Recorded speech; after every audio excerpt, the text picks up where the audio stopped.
Welcome to H today. తనపై వస్తున్న భూ ఆరోపణలపై యలమంచిలి ఎమ్మెల్యే సుందరపు విజయ్ కుమార్ స్పందించారు. భూమిని కొనుగోలు చేసిన వారిని స్థలంలోకి వెళ్లకుండా ఎంఆర్ఓ పోలీసులు అడ్డుకున్నారని బాధితులు తన దృష్టికి తీసుకొచ్చారని తెలిపారు. దీంతో ఎంఆర్ఓతో పాటు ఎస్ఐను తానే బదిలీ చేయించారని అన్నారు.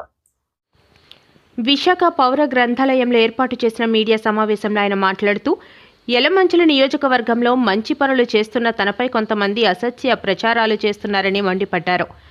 ఎమ్మెల్యేగా ఎన్నికైనప్పటి నుంచి నియోజకవర్గంలో క్రమం తప్పకుండా జనవాణి కార్యక్రమం నిర్వహిస్తూ అనేక సమస్యలు పరిష్కరించానని తెలిపారు. ప్రజల వద్ద నుంచి వినతులు స్వీకరించి సంబంధిత అధికారుల దృష్టికి తీసుకువెళ్లి అనేక సమస్యలు పరిష్కరించానన్నారు. ప్రజలకు సేవ చేయాలనే లక్ష్యంతో ముందుకు వెళ్తున్నానన్నారు. భూ వ్యవహారంలో డబ్బులు తీసుకొని అగ్రిమెంట్ చేశానని తప్పుడు ప్రచారం చేస్తున్నారని, ఈ వ్యవహారంలో డిప్యూటీ సీఎం పేషీలో ఉన్న వ్యక్తులు ఉన్నారని ప్రచారం చేస్తున్నారని ఆయన ఆవేదన వ్యక్తం చేశారు. తప్పుడు ఆరోపణలు చేస్తున్న వారిపై న్యాయపరంగా చర్యలు తీసుకుంటామని హెచ్చరించారు. కొంచెం బాధాకరమైన విషయం అవుతుంది, అయినా కూడా పర్వాలేదు. ఎందుకంటానంటే మాకు తెలిసినంత వరకు మేము పని చేసుకుంటూ వెళ్తాం అంటే ఎవరి విజ్ఞతకి వాళ్ళకు వదిలేస్తాం. అయినా కూడా నా వల్ల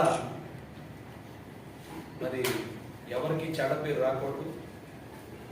మంచి పని చేసిన తర్వాత కూడా మరి ఎవరికి నచ్చినట్టు వాళ్ళు మాట్లాడుకుంటే అది కొంచెం బాధగా ఉంది.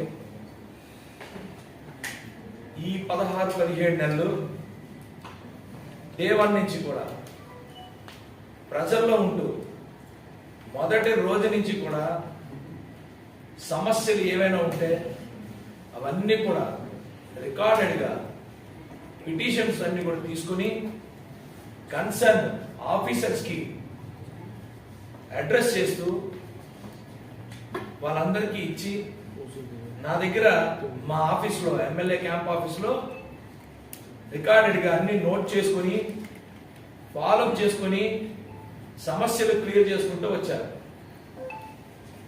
డే 1 నుంచి ప్రతి వారం కూడా గ్రీవెన్స్కి మా జనసేనకి ఎంతో ప్రతిష్టాత్మకమైన జనవాణి అనే పేరు ఆ కార్యక్రమాన్ని ప్రతి వారం బుధవారం నాడు క్రమం తప్పకుండా ఏ ఒక్క బుధవారం కూడా మానకుండా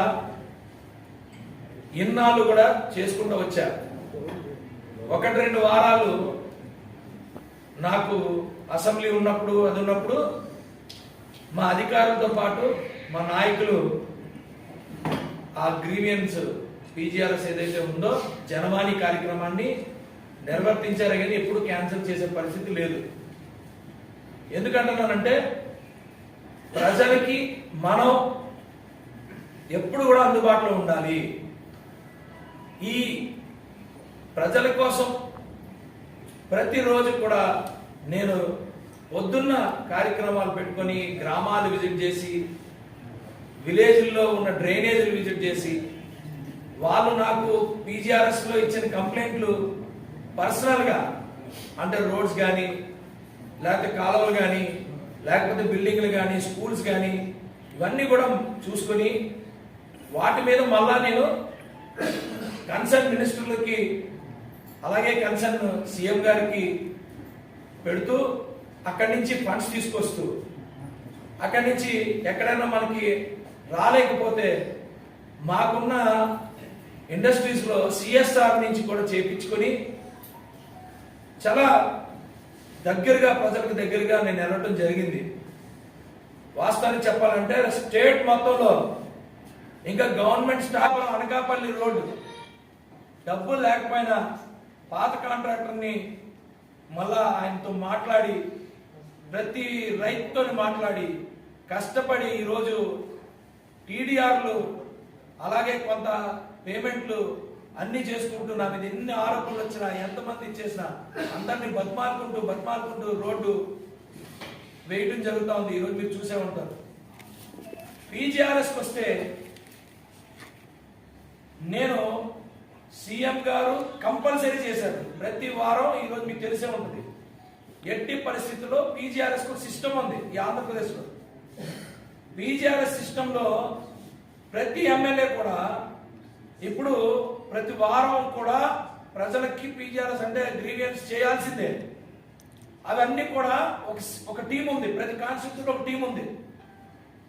ఆ టీము మేము అప్లికేషన్ ఏదైతే మేము గ్రీవియన్స్ తీసుకుంటామో ఎవరికి సంబంధించిందో వాళ్ళకి అడ్రస్ చేస్తూ ఆ పీజీఆర్ఎస్ అప్లికేషన్ మళ్ళా ఆన్లైన్లో పెట్టేస్తాం, పీజీఆర్ఎస్ పోర్టల్లో పెట్టేస్తాం. పెట్టిన తర్వాత ఒకసారి రిజిస్టర్డ్ అయిన తర్వాత దానికి టైం ఫ్రేమ్ ఉంటుంది. ఎలాగైతే కలెక్టర్స్, ఆర్టీఓస్, ఎంఆర్ఓస్ ఎలాగైతే చేస్తారో అలాగే మేము కూడా ఎమ్మెల్యేలను కూడా చేస్తాం. అలాగే గ్రామాల్లోకి వెళ్ళినప్పుడు ఏదైనా పీజీఆర్ఎస్ వస్తే అప్లికేషన్ తీసుకుంటాం, అక్కడికక్కడే మేము అడ్రస్ చేసి